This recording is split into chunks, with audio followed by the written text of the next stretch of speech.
हरिद्वार जनपद में स्थित मनसा देवी मंदिर में पैदल मार्ग पर रविवार को हुई भगदड़ की दर्दनाक घटना, जिसमें 6 श्रद्धालुओं की मौत हो गई, उस पर उत्तराखंड के मुख्यमंत्री पुष्कर सिंह धामी ने गहरा शोक व्यक्त किया है। मुख्यमंत्री धामी ने कहा कि यह अत्यंत हृदय विदारक घटना है। मैं दिवंगत आत्माओं की शांति की प्रार्थना करता हूं और शोक संतप्त परिवारों के प्रति अपनी गहरी संवेदना व्यक्त करता हूं। मुख्यमंत्री ने प्रशासनिक अधिकारियों को निर्देश दिए हैं कि वे इस कठिन समय में पीड़ित परिवारों को हर संभव सहायता उपलब्ध कराएं और घायलों को इलाज के लिए कोई कोर कसर न छोड़ी जाए।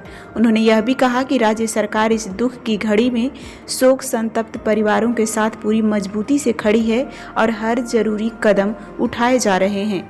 मुख्यमंत्री कार्यालय की ओर से हादसे की जाँच और भीड़ प्रबंधन की व्यवस्था की समीक्षा के भी संकेत दिए गए हैं ताकि भविष्य में ऐसी घटनाओं की पुनरावृत्ति रोकी जा सके। आज प्रातःकाल 9 बजे के आसपास एक बहुत दुर्भाग्यपूर्ण घटना घटित हुई। मनसा देवी मंदिर हरिद्वार में उसकी सीढ़ियों के पास अफवाह फैलने से भगदड़ मच गई। इसमें 6 लोगों की जान चली गई है और कुछ लोग घायल हुए हैं। सभी घायलों को अस्पताल पहुंचा दिया गया है। बचाव के काम चल रहे हैं और जो हताहत हुए हैं, मैं भगवान से प्रार्थना करता हूं कि उनको अपने श्री चरणों में स्थान दे। उनके परिजनों को जो असमय एक बड़ा कष्ट उनके सामने आया है, उस कष्ट को सहन करने की शक्ति प्रदान करे। इस घटना के मजिस्ट्रियल जांच के आदेश कर दिए गए हैं और ये अफवाह क्यों फैली, कैसे फैली, इसकी जांच की जा रही है। जो भी इसमें दोषी पाया जाएगा उनके खिलाफ कार्रवाई की जाएगी। घायलों को हर संभव मदद की जा रही है। उनके स्वास्थ्य को जल्दी से जल्दी ठीक हो, उसके लिए हर संभव प्रयास किए जा रहे हैं। रविवार को हरिद्वार स्थित प्रसिद्ध मनसा देवी मंदिर में सीढ़ी मार्ग पर हुई भगदड़ की घटना में 6 श्रद्धालुओं की मौत और कई लोगों के घायल होने की खबर समूचे प्रदेश को दुखी कर दिया है। प्रदेश के कैबिनेट मंत्री एवं हरिद्वार के प्रभारी मंत्री सतपाल महाराज ने हादसे पर गहरी संवेदना प्रकट की है। मंत्री सतपाल महाराज ने मृतकों के प्रति शोक व्यक्त करते हुए कहा कि यह अत्यंत दुखद घटना है। दिवंगत आत्माओं की शांति के लिए ईश्वर से प्रार्थना करता हूं और शोक संतप्त परिवारों के प्रति मेरी गहरी संवेदना है। मंत्री महाराज ने घायलों के शीघ्र स्वास्थ्य लाभ की कामना करते हुए प्रशासन एवं स्वास्थ्य विभाग के अधिकारियों को तत्काल और उचित सुनिश्चित उपचार कराने के निर्देश दिए हैं। उन्होंने यह भी कहा है कि राज्य सरकार पीड़ितों के साथ खड़ी है। महाराज ने यह स्पष्ट किया कि सरकार इस हादसे को गंभीरता से ले रही है। सरकार और स्थानीय प्रशासन पूरे घटनाक्रम पर पैनी नजर बनाए हुए हैं। भगदड़ के कारणों की विस्तृत जानकारी जांच कराई जा रही है और आवश्यक कदम उठाए जाएंगे ताकि भविष्य में ऐसी घटनाएं ना दोहराई जाए। मनसा देवी मंदिर स्थित के मार्ग पर भगदड़ में 6 लोगों की मौत हो गई है। कुछ लोग घायल हैं। सरकार ने जांच के आदेश दे दिए हैं और ये आदेश दिए गए हैं कि जो घायल लोग हैं उनका उपचार कराया जाए। इसके साथ साथ मृतकों के प्रति मेरी गहरी संवेदना है।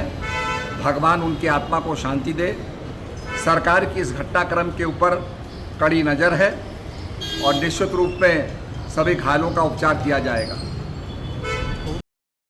सड़क सुरक्षा को लेकर सहारनपुर पुलिस ने एक संगठित और सख्त अभियान शुरू किया है, जिसके उद्देश्य खास तौर से रात्रिकालीन सड़क दुर्घटनाओं को रोकना है। वरिष्ठ पुलिस अधीक्षक आशीष तिवारी के निर्देश पर यह अभियान चरणबद्ध तरीके से पूरे जनपद में लागू किया जा रहा है। कोई भी पुलिसकर्मी अगर बिना हेलमेट का पाया गया तो तत्काल चालान किया जाएगा। यह नीति अगले सप्ताह से अस्थायी रूप से चालू की जाएगी। बिना हेलमेट दोपहिया वाहन चालकों को पेट्रोल नहीं मिलेगा। यह अभियान आमजन की सुरक्षा के लिए संचालित किया जा रहा है। पुलिस ने नागरिकों से अपील की है कि वे इस प्रयास में सहयोग करें और यातायात नियमों का पालन सुनिश्चित करें। सहारनपुर जनपद का बॉर्डर जो है उत्तराखंड और हरियाणा दोनों से लगता है और इसमें कई हाईवेज भी हैं, तो इनको यहाँ पर 2 टोल भी हैं। तो इसको देखते हुए सड़क सुरक्षा के लिए जो एक्सीडेंट्स हैं उस पर खासतौर से देखा जाता है कि क्राइम से ज़्यादा जो है एक्सीडेंट को लोग हताहत होते हैं। तो इसको देखते हुए स्पेशली 2 से 4 के टाइम में जो हम देख रहे हैं कि एक्सीडेंट जो हाईवे में होते हैं, तो उसको देखते हुए एक सड़क सेफ्टी का इनिशिएटिव किया जा रहा है, जिसमें इस हफ्ते पुलिस कर्मियों को जागरूक किया जा रहा है कि वो हेलमेट पहनकर चलें और ना पहनने पर उनके खिलाफ वैधानिक कार्रवाई की जा रही है। अगले हफ्ते से जो है नो हेलमेट नो पेट्रोल का जो अभियान है, जो निर्देश है उसके अनुसार पेट्रोल पंप मालिकों के साथ में गोष्ठी की जाएगी और उसमें नो हेलमेट नो पेट्रोल के लिए जागरूकता भी की जा रही है। मीडिया के माध्यम से भी मेरी अपील है सभी लोगों से कि हेलमेट जरूर पहन के चलें और नो हेलमेट नो पेट्रोल का जो पालन है वो हम लोग संवाद के थ्रू और जो हमारे पुलिस बल है उसको सारे पेट्रोल पंप्स वगैरह पे जो है उनको भी रखा जाएगा, जिससे कि इसका पालन किया जा सके और लोगों की जान हम बचा सके।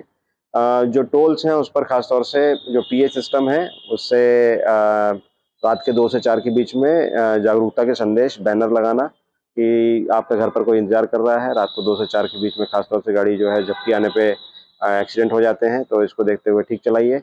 जो ढाबे हैं उन पर भी जागरूकता की जाएगी। सड़क किनारे जो गाड़ियां खड़ी कर रहे हैं उनको रेडियम रिफ्लेक्टर वगैरह जो लोकल ट्रैफिक पुलिस है वो रात्रि अधिकारियों के साथ में उसको लगाएगी। इस तरीके से एक पूरी व्यवस्था बनाने की कोशिश की जा रही है जिससे कि हम एक्सीडेंट्स को कम कर सकें। शहर में भी ट्रैफिक व्यवस्था पर कल जो गजेटेड ऑफिसर है उनके अधिकारियों की जो गोष्ठी होगी उसके बारे में भी बात करके उसमें भी कुछ नई पहलों को किया जाएगा और इसको समय समय पर मीडिया और आम जनता को अवगत कराया जाएगा। मेरी एक बार फिर सहारनपुर की जनता से अपील है कि हेलमेट पहनकर अवश्य चलें, क्योंकि घर पर आपका कोई ना कोई इंतजार कर रहा है।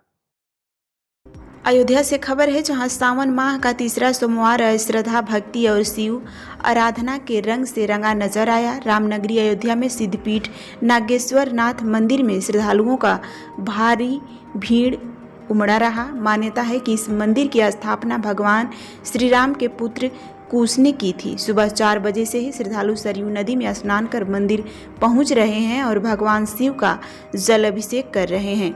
मंदिर परिसर में हर ओर बोल बम और हर हर महादेव के जयकारे गूंज रहे हैं। श्रद्धालुओं को मंदिर में प्रवेश गर्भगृह की क्षमता के अनुसार दिया जा रहा है ताकि कोई अव्यवस्था ना हो। एक तरफा मार्ग व्यवस्था लागू की गई है। एक रास्ते से श्रद्धालुओं को मंदिर में प्रवेश दिया जा रहा है, वहीं दूसरे रास्ते से निकासी कराई जा रही है। ग्राउंड कंट्रोल के लिए पुलिस बल, होमगार्ड और स्वयं सेवकों को तैनात किया गया है। सीसीटीवी और ड्रोन कैमरों के जरिए पूरे मंदिर क्षेत्र की निगरानी की जा रही है। अयोध्या में प्रवेश मार्गों पर कांवड़ियों की लंबी कतारें देखी जा रही है। आसपास के जिले और अन्य राज्यों से आए शिव भक्त भक्ति में लीन हैं। रामनगरी में आज का दिन पूर्णतः आस्था के रंग में रंगा हुआ नजर आ रहा है। आज सावन का तृतीय सोमवार है।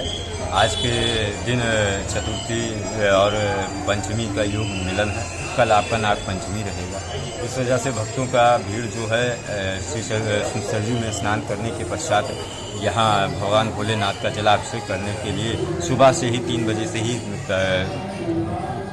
जल जो भगवान भोलेनाथ को चढ़ाया जा रहा है। अब तक कम से कम लाखों श्रद्धालुओं ने यहाँ भगवान भोलेनाथ का जलाभिषेक करके और हनुमानगढ़ी राम जन्मभूमि दर्शन करने के लिए निकल गए हैं। अनवरत अभी भी जल प्रवाह भगवान भोलेनाथ के ऊपर चल रहा है और भक्त अपनी मनोकामना को बताते हुए जलाभिषेक कर रहे हैं। क्या नाम है? कहाँ से? प्रभाकर द्विवेदी सिन्हा। पवित्र श्रावण मास का आज तृतीय सोमवार है। आज प्रातःकाल 3 बजे से ही श्रद्धालुओं के निरंतर दर्शनार्थी श्रद्धालुओं के निरंतर आवक अयोध्या के प्रमुख शिव मंदिरों में है। अगर हम नागेश्वर नाथ की बात करें तो इस संपूर्ण मंदिर में अब तक 2.5 लाख से ऊपर श्रद्धालु दर्शन एवं जलाभिषेक कर चुके हैं। अभी निरंतर संख्या बढ़ती चली जा रही है और इसके लिए बृहद पुलिस के प्रबंध किए गए हैं। सभी श्रद्धालु सुगमतापूर्वक दर्शन और जलाभिषेक कर रहे हैं। महिलाएं, बच्चों एवं वृद्धों के लिए अलग से हमने पुलिसकर्मी लगा रखे हैं जो उनको सुगमता से दर्शन कराने में साथ में रह के सहयोग कर रहे हैं। सुरक्षा को लेकर किस तरह के इंतजाम है महिलाओं के लिए? ये पूरा जो मंदिर क्षेत्र है ये एक जोन और कई सेक्टर और सब सेक्टर में बटा हुआ है, जिसमें लगभग 22 बैरियर लगे हुए हैं। प्रवेश, निकास एवं गर्भगृह की अलग अलग सेक्टर और जोन बने हुए हैं, जिसमें क्षेत्राधिकारी, अपर पुलिस अधीक्षक, क्षेत्राधिकारी, इंस्पेक्टर, सब इंस्पेक्टर और उसके नीचे के हमारे सभी सहकर्मी लगे हुए हैं। सभी लोग परिश्रम पूर्वक श्रद्धालुओं को सुगमता से दर्शन कराने में मदद कर रहे हैं।